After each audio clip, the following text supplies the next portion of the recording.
Hey everyone, meteorologist Ashley Baylor in the News 8 Now Stream Center. It is Wednesday. We're getting over the hump of the week, but I think at this point we're certainly over this heat and humidity. It has been sweltering for the past few days. Of course, we definitely hit our heat wave criteria, which, if you didn't know, is 3 consecutive days with temperatures at or above 90 degrees. So, yes, it is something we see every single year. It is no surprise, but when you really factor in that humidity and we're getting these heat indices that were consistently over the century mark, okay, that's not something we see all the time. So that's why this was a little bit of a bigger deal, especially yesterday. Could have been the hottest day we had in 14 years. We didn't quite hit that.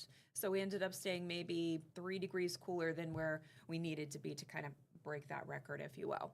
But you know what? We're getting used to the heat and humidity. I think by the time we get to July and August, it'll feel like nothing. But I have to bring in our intern here, Matt Reardon. He is super used to the heat and humidity because he goes to school at the University of Miami. So, Matt, you're kind of used to this. I am, yes. Yeah. So tell everybody, because I try and do this on air. When you have the heat and humidity, that's one thing. Then all of a sudden you get a pop-up thunder shower. Then all of a sudden the sun breaks out. It's a different level of humidity. It is, definitely. When you get that rain that kind of comes out on the ground and then you get the sun to evaporate that, you're going to get just a lot of moisture, and that's going to make sweating difficult and intensify that heat for sure. It's almost like the air quality drops in that moment too. You're just like, I can't breathe. You know, I feel like there's no other way to actually put it except like it doesn't even come with a word. It just comes with a sound. That's how bad it can get. All right, Matt. So let's dive into this here. Got to talk about our heat advisory that we have in effect for the entire state. So you can see that this heat advisory does remain in effect through 7 o'clock this evening.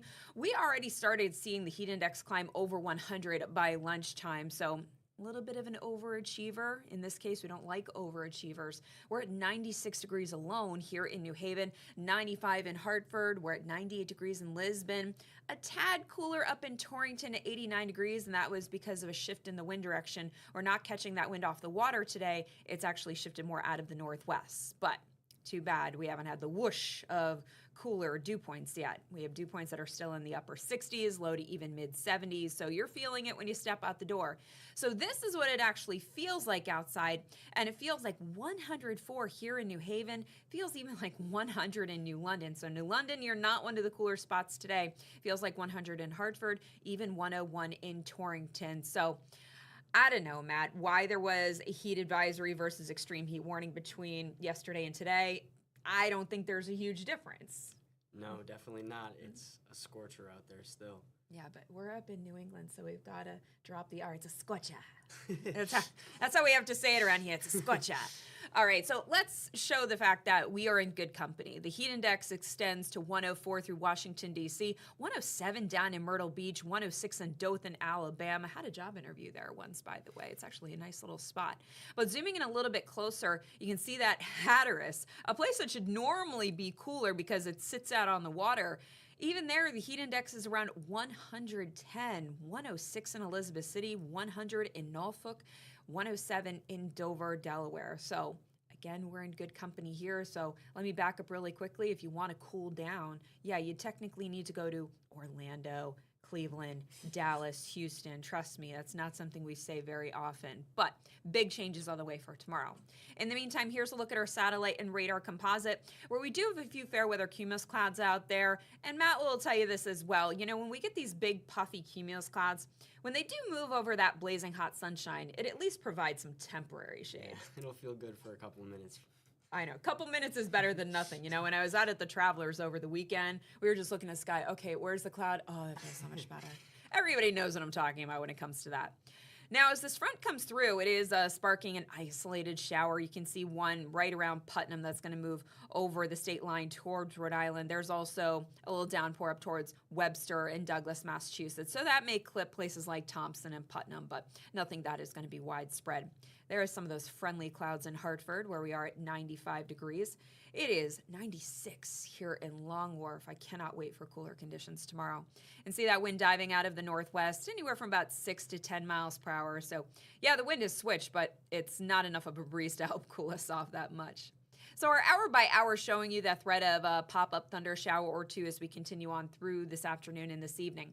But overnight, the clouds will fill in. Tomorrow, the clouds are going to drag their heels, and there will be a chance for a few passing showers. Now, this particular computer model only shows an occasional passing shower, where some of our other high-resolution models are a little more amped to bring in some rain showers. But either way, the bottom line tomorrow, cloudy, cooler, and I mean not just a little bit cooler. We're talking about a 25 to 30 degree temperature drop over the next 24 hours.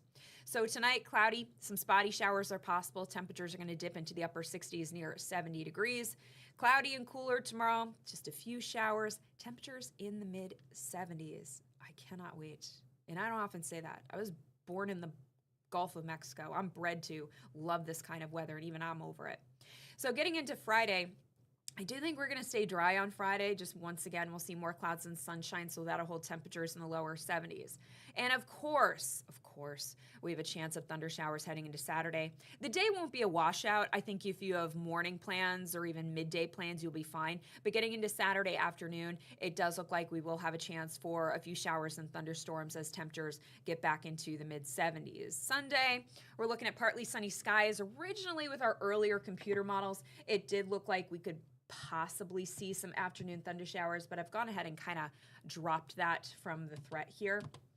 So as we take a look at the rest of the weekend going into next week, Monday is going to be warmer, and we have another chance for some thunder showers going into Tuesday. So temperatures are going to climb back into the mid and upper 80s next week. Yeah, a couple are hinting at, okay, maybe we could get some more 90s, but not like we just had. So I think at least for now, Matt, we're going to be able to put the searing heat and humidity to bed, but we haven't hit July and August yet. Yep. Finally some relief. I know.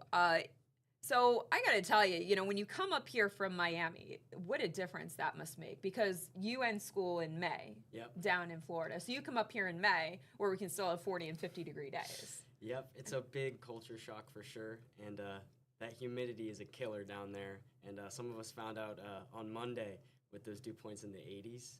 Oh, yeah. That's ridiculous. That doesn't happen very often anywhere, never much less Connecticut.